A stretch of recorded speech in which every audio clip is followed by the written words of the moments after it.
Lamin യമാലിനെ അവന്റെ സൗകര്യത്തിന് കളിക്കാൻ വിടില്ല. യൂറോ കപ്പ് ഫൈനൽ കളിക്കാൻ അവൻ ഇതുവരെ ചെയ്തതൊന്നും പോരാ, ഇനിയുമേറെ ചെയ്യാറുണ്ട്. സ്പെയിനിനെതിരെ നടന്ന യൂറോ കപ്പ് സെമി ഫൈനലിന് മുമ്പ് ഫ്രഞ്ച് മിഡ്ഫീൽഡർ അഡ്രിയാൻ റാബിയോ പറഞ്ഞ വാക്കുകളാണിത്. തന്നേക്കാൾ ഇരട്ടിയോളം പ്രായമുള്ള റാബിയോയുടെ വാക്കുകൾക്ക് മത്സരത്തിന് മുമ്പ് മറുപടി പറയാൻ ലാമിൻ യമാൽ തയ്യാറായില്ല.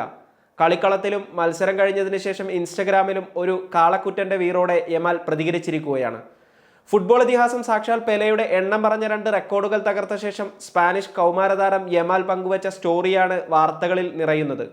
നിശബ്ദമായി മുന്നോട്ട് പോവുക, ചെക്ക്മേറ്റ് എന്ന് പറയേണ്ട സമയത്ത് മാത്രം സംസാരിക്കുക എന്നാണ് സ്റ്റോറിയിലൂടെ റാബിയോയെ ഉന്നം വെച്ച് യമാൽ പോസ്റ്റ് ചെയ്തത്. ഫ്രാൻസിനെതിരെ ആദ്യ 11-ൽ ഉൾപ്പെട്ടതോടെ 1958-ൽ പെലെ സ്വന്തമാക്കിയ റെക്കോർഡാണ് യമാലിനെ തേടിയെത്തിയത്. ഫിഫ ലോകകപ്പ്, യൂറോ കപ്പ്, കോപ്പ അമേരിക്ക പോലെയുള്ള മേജർ അന്താരാഷ്ട്ര ടൂർണമെന്റിലെ സെമി ഫൈനൽ കളിക്കുന്ന ഏറ്റവും പ്രായം കുറഞ്ഞ താരമായാണ് യമാൽ മാറിയത്. യൂറോ കപ്പ് സെമി ഫൈനലിൽ കളത്തിലിറങ്ങുമ്പോൾ 16 വയസ്സും 362 ദിവസങ്ങളുമായിരുന്നു യമാലിന്റെ പ്രായം. 17 വയസ്സും 244 ദിവസങ്ങളും പ്രായമുള്ളപ്പോഴാണ് ബ്രസീലിയൻ ഇതിഹാസം പെലെ 1958-ലെ ഫിഫ ലോകകപ്പ് സെമി ഫൈനലിൽ കളത്തിലിറങ്ങിയത്. അതോടൊപ്പം പെലെയുടെ മറ്റൊരു റെക്കോർഡും യമാൽ സ്വന്തമാക്കിയിട്ടുണ്ട്. മേജർ ടൂർണമെന്റുകളിൽ ഗോൾ നേടുന്ന ഏറ്റവും പ്രായം കുറഞ്ഞ താരമായാണ് യമാൽ മാറിയത്. 1958-ലെ ലോകകപ്പ് ക്വാർട്ടർ മത്സരത്തിൽ വെയിൽസിനെതിരെ ഗോൾ നേടുമ്പോൾ പെലെയുടെ പ്രായം 17 വയസ്സും 239 ദിവസങ്ങളുമായിരുന്നു. പിന്നീട് പെലെയുടെ ഗോൾ വേട്ടയാണ് ആ ലോകകപ്പ് കണ്ടത്. ഫ്രാൻസിനെതിരെ സെമി ഫൈനലിൽ ഹാട്രിക്കും സ്വീഡനെതിരെ ഫൈനലിൽ ഇരട്ട ഗോളുകളും പെലെ നേടി. ബ്രസീൽ ലോക കിരീടത്തിൽ മുത്തമിടുകയും ചെയ്തു. യൂറോയുടെ കാര്യമെടുക്കുകയാണെങ്കിൽ 2004 യൂറോ കപ്പിൽ ഫ്രാൻസിനെതിരെ ഗോൾ നേടിയ സ്വിറ്റ്സർലൻഡ് താരം യോഹാൻ വൊൻലാദന്റെ പേരിലായിരുന്നു പ്രായം കുറഞ്ഞ ഗോൾ സ്കോറർ എന്ന റെക്കോർഡ്.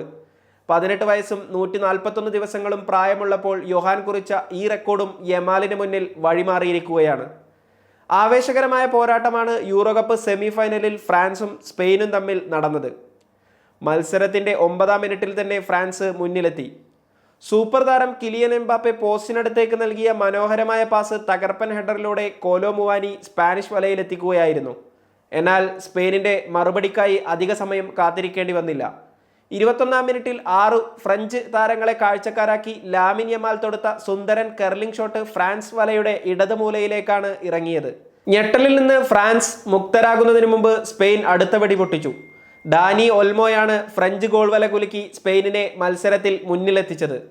ഫ്രാൻസിനെ തോൽപ്പിച്ചതോടെ യൂറോ കപ്പിന്റെ ഒരു സിംഗിൾ എഡിഷനിൽ 6 മത്സരങ്ങൾ വിജയിക്കുന്ന ആദ്യ ടീമായും സ്പെയിൻ മാറി. ലോകകപ്പ് കൂടി പരിഗണിക്കുകയാണെങ്കിൽ ഇക്കാര്യത്തിൽ റെക്കോർഡ് ബ്രസീലിനാണ്. 2002 ലോകകപ്പിൽ ബ്രസീൽ 7 മത്സരങ്ങൾ വിജയിച്ചിരുന്നു. 1996 യൂറോ കപ്പിന് ശേഷം ഇതാദ്യമായാണ് ലോകകപ്പ്, യൂറോ കപ്പ് തുടങ്ങിയ ഒരു മേജർ ടൂർണമെന്റിന്റെ സെമി ഫൈനലിൽ പരാജയപ്പെട്ട് ഫ്രാൻസ് പുറത്താകുന്നത്. ഇംഗ്ലണ്ടും നെതർലൻഡും തമ്മിൽ നടക്കുന്ന 2ാം സെമി ഫൈനൽ വിജയികളെയാണ് സ്പെയിൻ ഫൈനലിൽ നേരിടുക.